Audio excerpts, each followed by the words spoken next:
السلام علیکم ورحمت الله وبرکاته. محترمینو، سبا زما په فکر 2020 عیسوي کال را نویدونکی دی.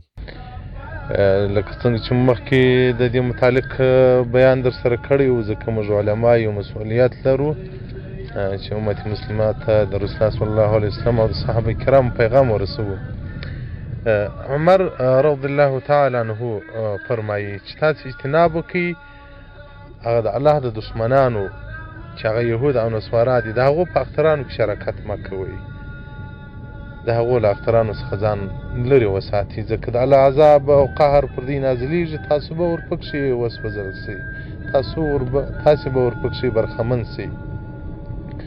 نو دا چې بعضې خلک نن شپه یو بل ته مبارکۍ سره استوي، محترمینو، زموږ ستاسو لپاره اسلامي کال، هغه شرعي کال، هغه اسلامي سنه، هجري سنه، هغه زموږ ستاسو تاریخ دی، هغه زموږ ستاسو کال دی، هغه زموږ ستاسو اسلامي سنه ده. د هغه مبارکي مو درته بیان کړی و چې پروا نه لري، څه مشکل نه لري. دغه د یهودو او د نصاراو له دې څخه اجتناب وکړي. محترمینو، نن به داسې ډېر خلک یو بل ته به ګلان او مبارکۍ و شان سره استوي. اجتناب وکړئ له دې کارو څخه، اجتناب وکړئ. حدیث رقم 8940 صفحه 18 جامع شعب الایمان د امام بیهقي جلد نمبر 12.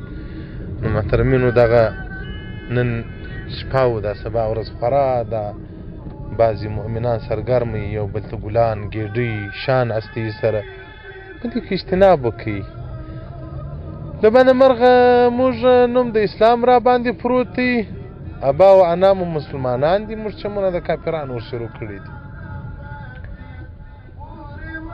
د کافرانو لباس، د کافرانو عادات رواجونه، د کافرانو چمونه ښه خوند اوس مسلمانان تور کوي.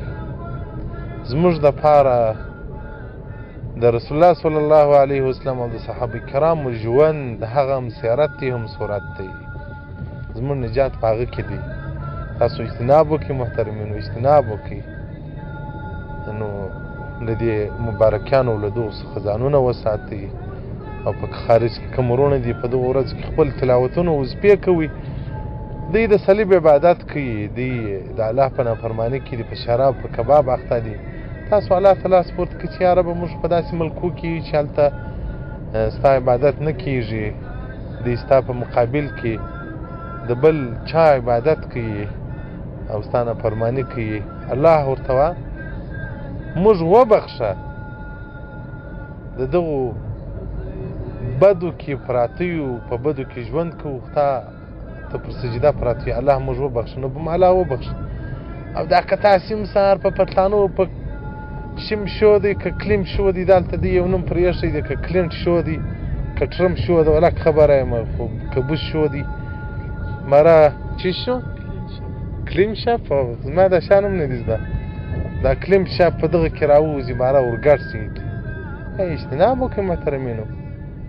خارج چې کوم وروڼه دي هغه دې بیخي اجتناب وکړي، د دوی اخترانو د خوشحالیو وروسته دي نه ورځي.